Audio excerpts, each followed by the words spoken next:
Hey everyone, it's Jebro. Yes, there was a big arm in the air thing saying my name. No, there wasn't really. Or was there? Anyway, guild halls. I like guild halls. And I cannot lie. I'm not going to continue the song because I don't know what to say. But basically, as well as being a PvPer, I'm also someone who, well, I'm a guild leader. My guild is kind of in a bit of a state of flux at the moment, well, maybe quite a lot of guilds, just because of, there's a bit of lull in the game because, we've got the expansion coming in. That's almost what happens in every game. I've experienced it before. It's also summer, that kind of drought you have. But hoping with this and all this, the expansion hype, hopefully, and stuff that's coming in announcements, especially guild halls, that's going to change. And being guild leader, I'm very interested in what's going to happen. So this is why I'm covering guild halls. And I'm going to start to cover more stuff on my channel as well. Because I'm really want to make content on the stuff I enjoy in Guild Wars 2. Rather than just the PvP side. So, basically with Heart of Thorns, you'll have a choice to have 2 guild halls. There's going to be one called Lost Precipice, which is, I guess, in a canyon, they said, like cliff dwellings, I suppose. And then there's another one called Gilded Hollow, which is like this golden city, I guess, as well. The footage in the background is just going to be rolling, so it might not be relevant to exactly what I'm saying, because I'm doing this video quite quickly, because I'm actually streaming before the points of interest, which is talking about guild halls as well. So it's a good bit of research as well for me to get prepped to talk about it if people do have any questions or want to talk about it. What is quite cool about this is that you can't just be like, oh yeah, I want a guild hall. There's a guild hall. No, you can't do that. You have to go fight for it. You have to go and destroy these dudes to take over the place and actually claim it for your own. The Mordrim are there, and you need to go through some encounters, or you need to kill mobs or do something, and maybe capture points or something like that to actually make sure you get this guild hall as your own. Now, some of the footage in the background is actually pretty cool. You've got Link and also Kristen Cox from ArenaNet, some developers, of course, who are talking about this in an interview that actually Aurora Peachy linked and really wasn't seen that much. And they did a lot of talking about these 2 different guild halls as well. I'm going to go through my notes because otherwise I am going to go through stuff more than once. So I'm going to go through the notes, trying not to go off track. You can only hold one at a time, but if you do wish to switch one to the other one, you have to go and claim it. So you claim it, but any progress you've made in your current guild hall actually carries over to the other one. So you don't have to completely start again. Although I don't know if I wouldn't mind doing that, to be honest. Well, it'd probably be better if you switch between the two. It'd probably be better that you claim it rather than just having 2 existing at the same time anyway. But you can only have one at a time. You can build buildings which unlock different armor, different weapons, different mini pets and buffs and stuff. So that's like the guild armor that we've got now. I guess there's a new tier that is available, and there is those guild weapons, of course, we've got as well. There's a guild arena, which I'll talk about in a bit. Guild anthems. Apparently there's songs that you can purchase for your guild, like a guild song that plays when you do specific stuff in the world. I'm not sure exactly what it is. Maybe guild missions, you complete one and your tune goes off and you'll start dancing, I don't know, whatever. But that's actually quite cool. So it would have to be something fairly rock and roll for my guild, of course. And then scribing. I'm not 100% sure what this is. There's probably info about that as well. I'll put all the blog post info below in the description so you can have a look for that. This mentions something about decorations for guild halls, also, furniture, trees, fountains, this kind of thing. I'm not sure if that's 100% what scribing is about, but maybe you want to put that in the comments below. This is very rough, very chill talk about guild halls and what I know really from what I've read and seen. I hinted in the video actually that there's a potential for the guild hall to be attacked as well. Now, that's actually quite cool because, they were talking about Lion's Arch and how that was attacked, and it was taken over and we kind of took it back and rebuilt it and whatnot. So in the future, maybe there'll be raids where you can defend this place by the guild, as a guild, and you can actually, feel kind of involved in this place. Like you actually care enough to defend it, and you want to keep everything that you've got in the place, because otherwise if you don't, maybe bits get destroyed and you have to rebuild your home and your fort, I guess, in a way we could call it. Which is, that's pretty cool, actually. They are part of the world and the storyline. They have really made wrong this true that the Guildhall is not separate. Okay, maybe it's instance or whatever, but it must be. But they want it to be evolving with the story and what's going on with the world, so it doesn't feel completely left out.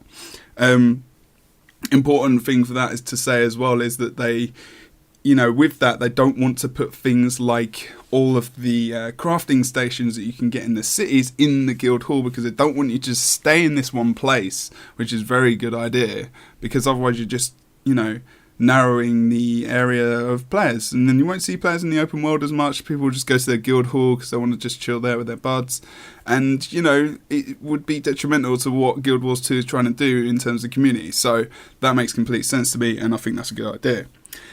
So in terms of, I actually wrote a note here on World v World and what guilds would have in terms of influencing that. There's something called the War Room, which is you can build in the Guildhall, and you can use it for upgrades and such. And there's something really cool, which I think, a lot of people have been going to the Char home base, the Citadel, and they've been looking at all this Char equipment and the bikers and stuff, and you're just like, how cool would it be to have like one of these tanks or some shit in this game? Well, they're calling it the Char Cart. There's a clip somewhere in this video, hopefully, where that will be shown. And you just roll it along to keeps, apparently, or maybe someone gets in it, I'm not too sure. And you can use it as, an offensive weapon or a defensive weapon. And how cool is that? The vehicles being used in Guild Wars 2. Whether or not you get in it or not, I don't know. But what does that mean? Mounts? What? No? Okay. But that'd be sick. Anyway, and then we're talking about SM as well in the Eternal Battlegrounds, and how if you have that in your favour, you can get an upgrade via the War Room, or maybe a combination of SM as well, and you can actually get in an aerial strike and defend it. Like, it just lays waste to the land in between the inner wall and the outer wall. That's the footage we saw anyway. And they just put down like bombs or whatever onto the ground in the surrounding area to just, AoE cleave enemies, which, how cool is that? Just more interaction with like your actual buildings in World v World, and an incentive to keep them. So, that orbital strike might take a while to build up, and you'd be like, yeah, we really need to defend this, because it would kind of suck to just let it go. So, hey, why not? More incentive to defend buildings in World v World is awesome. Awesome? It's just awesome, not awesome. Okay. In terms of competitive as well, I guess, there's guild teams and leaderboards. So the guild teams, I guess, is something available through the guild. Whether or not that's something you have to get through guild halls, I don't know. That's related to SPVP, not GW2. So you can have apparently you can have more than one team as well inside your guild. So in the video, I think the interviewer was talking about, how you can have like the best team, and they were saying you can switch people in and out, and you can have different teams within the guild. So you don't just have one team, which is pretty cool. So then there'll be a guild ranking leaderboard as well, so you can see where your team is, see where these guys are on the leaderboard, have bragging rights and all that.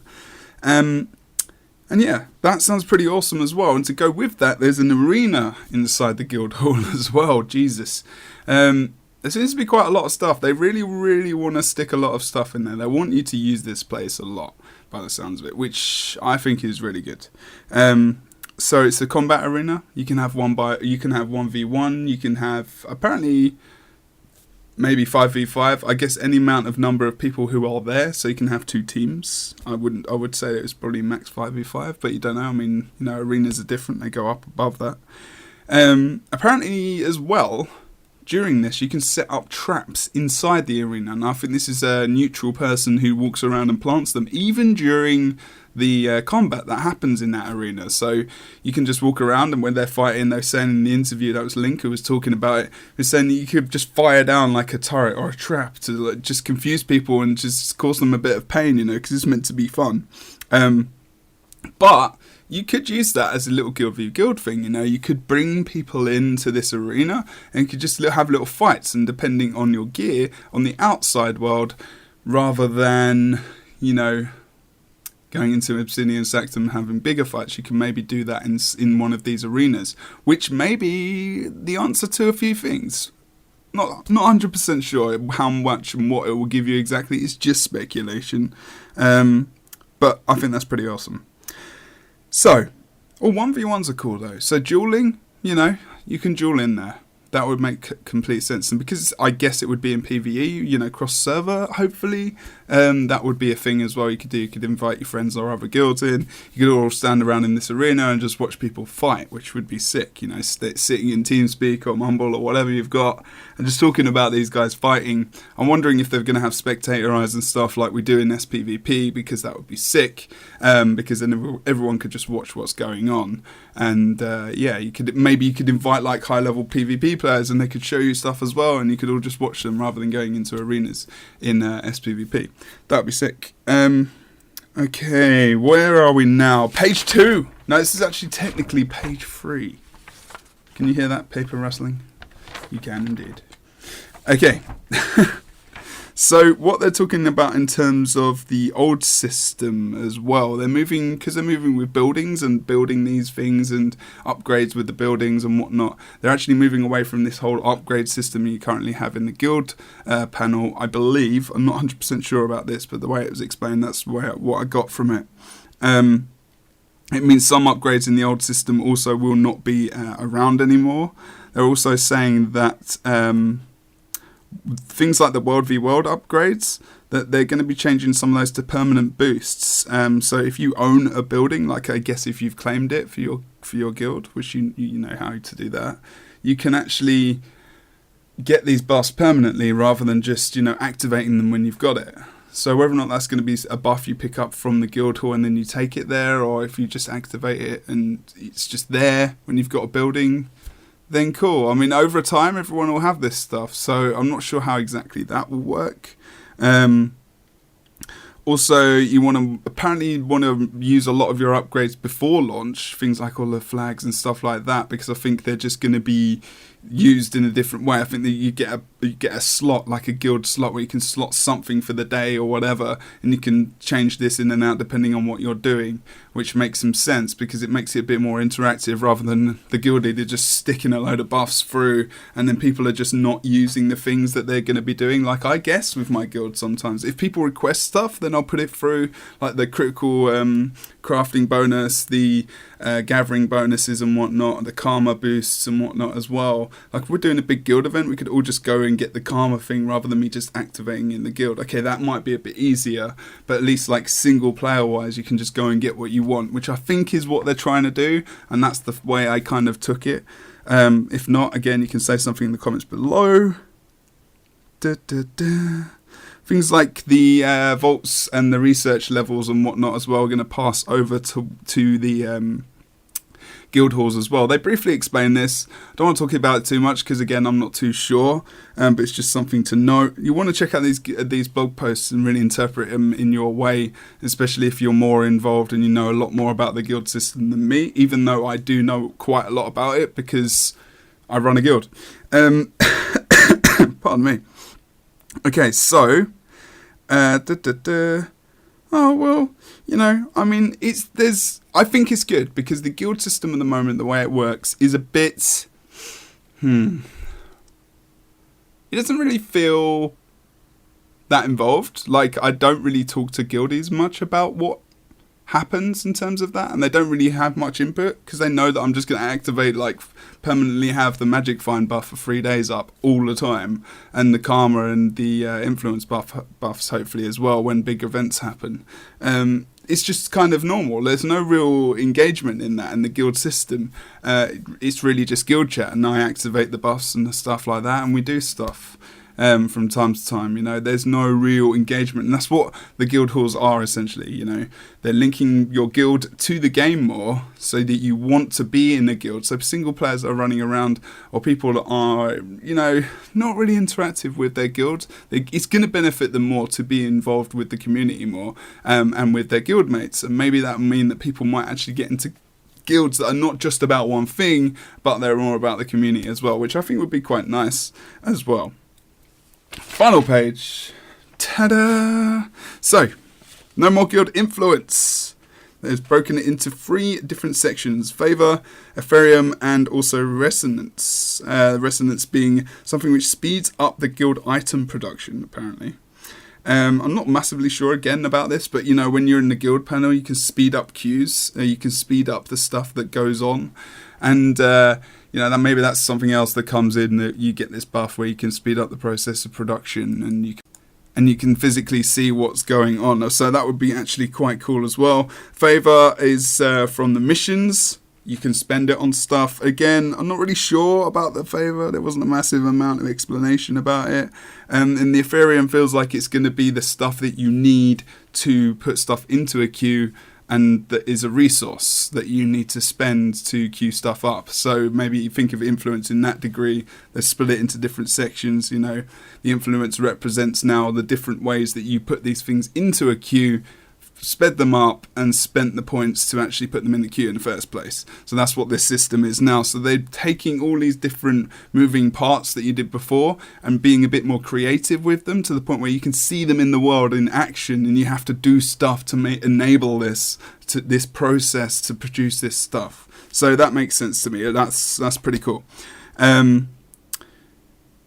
The influence that you have in your guild that is remaining, you can actually spend that as well, which is quite cool on launch. So you go and talk to the guy in Lion's Arch. There's a building at the moment which is a big scaffold. I'm not going to put that in this video. You can see it in Lion's Arch yourself. If you look it up as well, you can find it. Inks did a good video on guild halls as well with that image in it. And you can have a look at, you can go there on launch, and you can spend some of your influence, your old influence, on, say, what did they say? It was a one-time boost for Ethereum, once per day, sorry. You can trade it for favor per day, but obviously that's gated as well. And you can also convert influence into resonance, and that's unlimited apparently as well. They're also retiring merits. Merits are not a thing anymore, so I'm guessing guild missions, you can just do them, or you can spend production materials or doing them, like exactly this same way as well. Oh no, merits were the... Yes, because then you wouldn't need to spend the merits. Okay, so merits, bye-bye. That makes sense. Okay, fine. I wonder if you can still get guild commendations, though, and you can spend them on stuff, or they're going to give you different currency. That's going to be interesting. Okay. Finally, last thing, which is quite cool and quite important as well, is the cross-guild chat. Now, if you were in 5 guilds, which is the max, obviously, or whatever, then you can, basically, you might, you know, if you're representing one guild, you've missed some of the chat, you're not sure what's going on, now there's going to be different chats, so you can put the different guild chats in your chat panels. So they gave the example of, say, G3, G5, and you can assign those. Obviously, you could probably rename them or whatever as well, which would be quite cool. And yeah, that's a really good way to keep in contact with your guild, so you don't feel left out if you do go across, because, you know, a lot of people think... I have problems with having people in the guild who are members of other guilds, because I don't feel that they connect with the people who are in that community too well. So that's actually good at keeping in contact, and would, you know, favour being in more guilds a little bit more. Still not massively keen on that system, if I'm honest. But, you know, cooperation between guilds as well, it would make it quite easy to do. Because you could just cross-guild talk, especially in things like World v World, or even large world-scale events and stuff like that. Other than that, it was just random basic information. That's what I was doing, because I'm interested in it, and maybe you are too. Maybe I told you some stuff you already knew, maybe I told you some stuff you didn't. But sometimes we don't like to read blog posts. And that's who this is for, really. But otherwise, thanks very much. I'll put the link of the interview in the below as well, because it was very interesting. And Link and Christine did a really good job at talking about this. They're very passionate about it as well, which is awesome to see. So, yeah, thanks, guys. Check you later. Don't forget to comment, like, and subscribe. And I'll see you very soon.